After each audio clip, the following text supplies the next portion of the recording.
It had been over 15 years on the road. Of all the routes, this was one I knew like the back of my hand. The gentle curves, the subtle inclines, and the constant silence always brought me a sense of peace. It was early morning, and the truck's engine kept me company alongside the sound of the wind outside. In the rearview mirror, all I could see was darkness. This trip was nothing special. The load was light, and the destination was just a few hours away.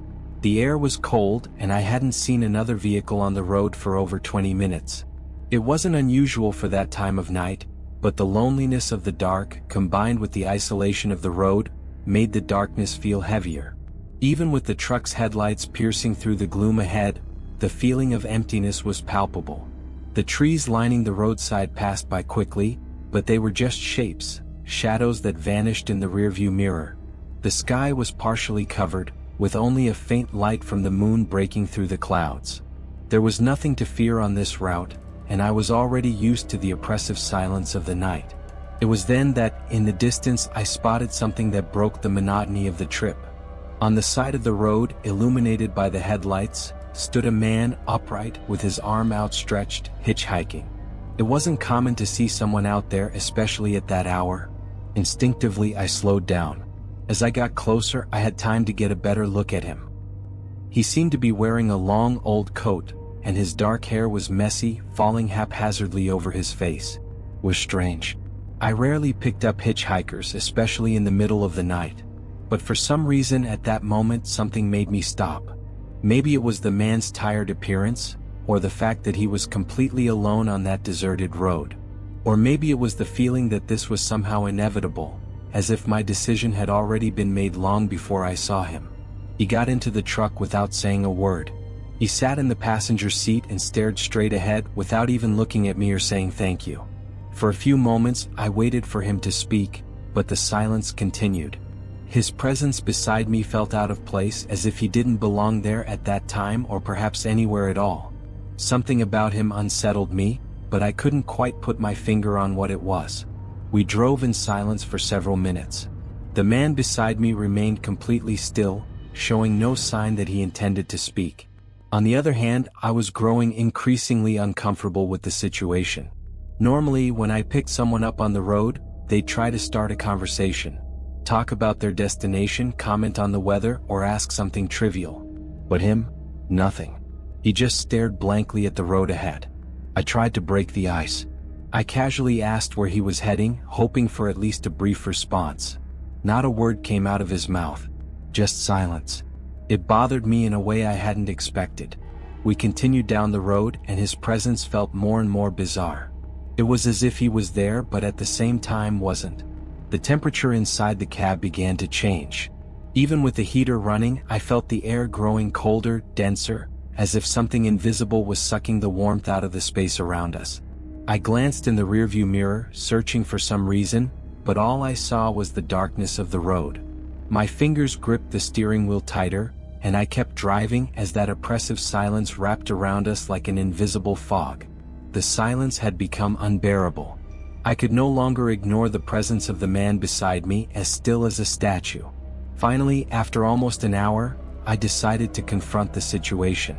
I turned to look at him, intending to ask again where he was headed, but in that moment, something terrible happened.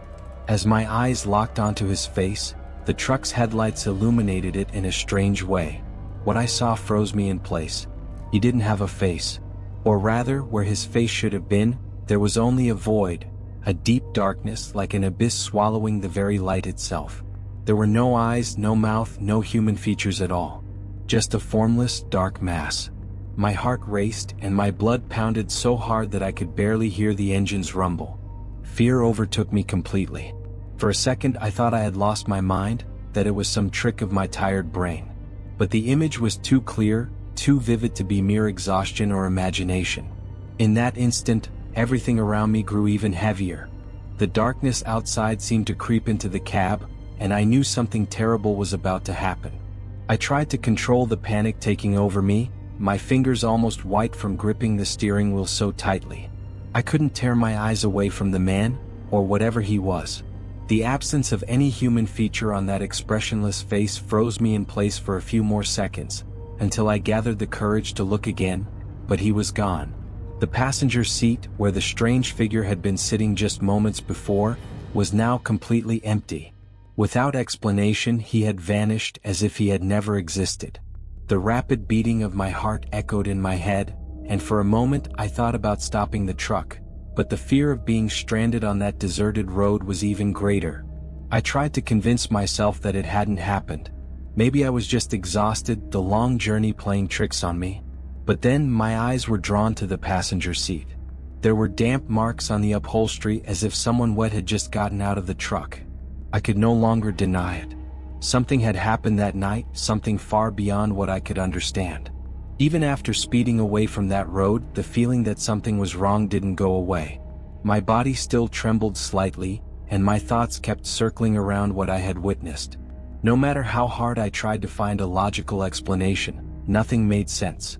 The image of the empty seat with those damp marks remained etched in my mind. When I finally reached my destination, I knew I would never forget what happened that night. Since then, every time I drive at night, I feel like I'm still being watched, like he never really left. It's strange, but whenever I'm on deserted roads, especially during the early hours of the morning, I notice a slight shift in the air inside the cab. Maybe it's just my fear. Or maybe something is still nearby.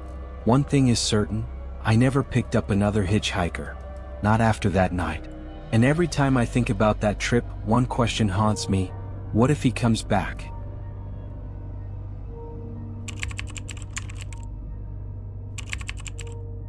It was late at night and I had been driving for hours without stopping.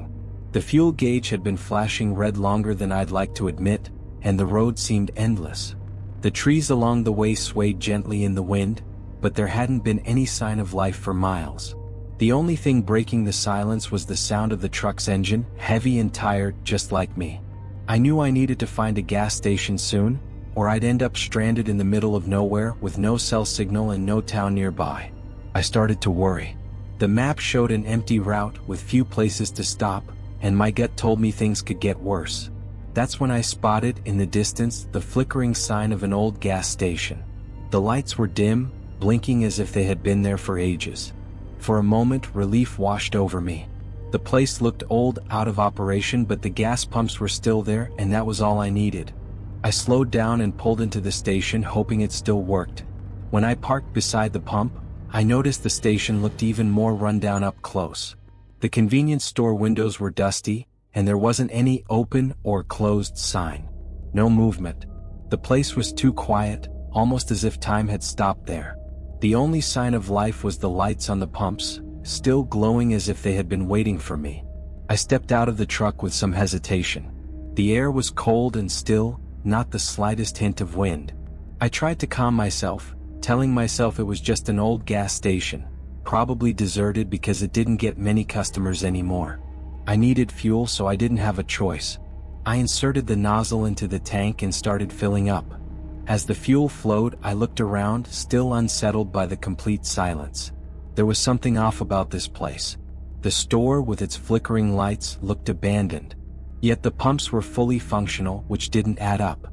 Where were the workers who kept this place running? I tried to push those thoughts aside, focusing only on finishing up and getting back on the road. As soon as I finished fueling up, I decided to go inside the store to pay. Even though the place seemed deserted, it felt right to at least check if someone was around. I walked toward the entrance, and as I pushed the door open, an old bell jingled above my head. The sound echoed through the empty space, reverberating in the oppressive silence. The store was in a complete state of neglect. The shelves were coated with dust, and cobwebs stretched between products left behind. There were bloated bags of chips, rusted soda cans, as if no one had touched these items in years. The floor creaked beneath my feet, and the only light came from a flickering bulb overhead, looking like it was about to burn out. I called out, hoping someone might appear. "Anyone here?" My voice sounded strange in that environment, like it didn't belong. No response. As I walked down the aisle toward the counter, an increasing sense that something was wrong began to overwhelm me. The place had clearly been abandoned for a long time, that much was obvious. But why were the pumps outside still working? That question kept circling in my mind, feeding my unease. I decided it was best to head back to the truck and get out of there. The feeling of being watched intensified with every second I spent in that place. As I pushed the door open to leave, the bell jingled again, but this time the sound felt distant, as if it was being muffled by something unseen. I made it to the truck quickly, and when I opened the door, a chill ran down my spine as I saw a folded piece of paper on the driver's seat. I was certain it hadn't been there before. With trembling fingers I picked it up and unfolded it. In thick, hastily scribbled letters it read, "Leave now." My eyes immediately darted to the rearview mirror. In the reflection, I saw a shadow moving behind the truck, a vague figure that vanished as quickly as it appeared. Instinctively I turned to look, but there was nothing there. The silence, once unsettling, now felt suffocating. My heart raced and adrenaline surged through my veins. Without a second thought, I jumped into the truck and slammed the door shut, trying to control the rising panic. Something was very wrong with that place, and I knew I had to get out of there immediately. With the note still in my hands, I turned the key in the ignition, and the engine roared back to life. Without looking back, I floored the gas, speeding away from that gas station. The station's lights flickered wildly as I pulled away, as if they were burning out for good. My hands were sweaty as they gripped the steering wheel, and my heart kept pounding in my chest. I didn't want to think about what I had seen or the note. I just wanted to get as far away as possible. Even after driving several miles, I couldn't shake the unsettling feeling, as though something or someone was still watching me closely, even though I was alone. Days have passed since that night, but the feeling that something is following me hasn't gone away. I avoid that road now, and whenever I see an old gas station by the roadside, I get a deep chill. The image of the note and that shadow in the rearview mirror still haunt my thoughts. I never truly figured out what happened at that station, and maybe it's better that way. All I know is that if I had stayed any longer, something terrible would have happened. The road feels different to me now. The silence of the night, which once was just lonely, now carries a weight, as if I'm never really alone anymore.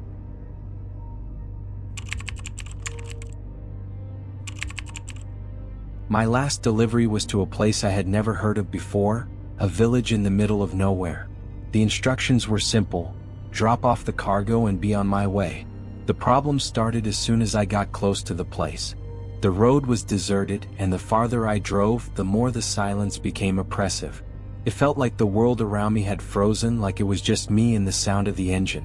When I finally arrived, the village looked like it had been forgotten by time. Old wooden houses, no sign of life, no movement. I stopped the truck and got out, hoping to see someone who could confirm I was in the right place, but there was no one. For a moment I thought about turning back, but the delivery had to be made. I approached the warehouse where the cargo was supposed to be dropped off. The structure looked like it was about to collapse, but I did my part. I left the cargo, and as I was closing the truck, I felt a strange chill, like I was being watched. I looked around but didn't see anything, just the same empty, desolate scene. I got back in the truck and started the engine. It was time to head back. The drive back felt endless. The deserted road, the dense trees on either side, everything added to that uneasy feeling that wouldn't leave me alone. I was starting to relax when the phone rang. It was the company's dispatch. "Why haven't you made the delivery yet?" asked an irritated voice on the other end. I felt a chill. I replied that I had already dropped off the cargo at the designated location, but the dispatcher insisted the GPS showed I'd never left the starting point. "That doesn't make any sense," I muttered, trying to stay calm. I checked the truck's GPS. Sure enough, it showed I was still in the town I had left, as if the last 2 days had been erased. Cold sweat started to drip down my forehead. I hung up the phone and instinctively went to check the logbook. The shock was immediate. The last 2 days were completely blank. I couldn't understand what was happening. How could the last 2 days be blank? I clearly remembered every detail of the delivery. I decided I had to go back to the village and check. Maybe I had made some mistake, though deep down I knew something much stranger was going on. The drive back felt longer than before. The same trees, the same deserted road, but something was different. It was like I was going in circles. The scenery never changed, and the village, which I knew should be just ahead, wasn't appearing on the horizon. The feeling that I was stuck in a loop started to suffocate me. The discomfort grew with every mile. My mind, already tense from the strange phone call and the erased logbook, began to question what was real. Had I really made that delivery? After what felt like an eternity, I finally saw the village. But now it looked even more desolate. Something was very wrong there, but I needed to know. I needed to see with my own eyes. I parked the truck and, with trembling hands, prepared myself to check the cargo. When I stepped out of the truck, a heavy feeling hit me immediately. The village seemed different. Not just more deserted, but also older. It was as if far more time had passed than I realized since I was last there. The houses that once looked merely abandoned were now in complete ruin, almost unrecognizable. The silence, which had previously been just uncomfortable, was now oppressive.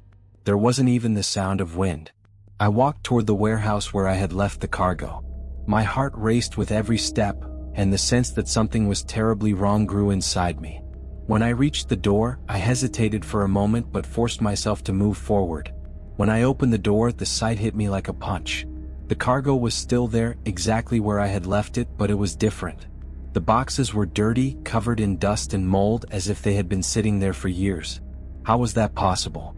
I had dropped them off just a few hours ago, or at least that's what it seemed. As I explored the warehouse further, I found something that made my blood run cold. Traces of other drivers. Old documents, torn logbooks, all indicating that I wasn't the first to come to this village. They had all disappeared without a trace, just like I was about to. Suddenly, I felt I wasn't alone anymore. An invisible but very real presence was watching me. Panic started to take over me. I knew something was wrong with this place, but I had no idea what to do. It was clear that other drivers had gone through this before me, and now it seemed like I was trapped too. I tried running back to the truck, but as I moved forward, something bizarre happened. Every step I took seemed to bring me back to the same spot. It was as if the road, the trees, and even time were folding in on themselves. No matter how hard I tried, everything brought me back to the village. The worst part was the constant feeling that I was being watched. The presence I had felt earlier in the warehouse seemed to be everywhere now. I could hear distant whispers, like voices from the past trying to warn me, but it was too late. The air was thick and even breathing felt like a struggle. I was trapped. There was no way out. Every attempt to escape brought me back to the same point. Time made no sense. Maybe I had never left, or maybe I had never even arrived. Over time, my resistance faded. After so many failed attempts to escape, something inside me began to accept what was happening. I would never leave. I was trapped just like all the others before me. The village seemed to call me, pulling me back within its borders. There was no reason to fight anymore. My body was exhausted, my mind on the verge of collapse. Before I gave in completely, I looked down the road one last time. In the distance, I saw a new truck approaching. The cycle continued.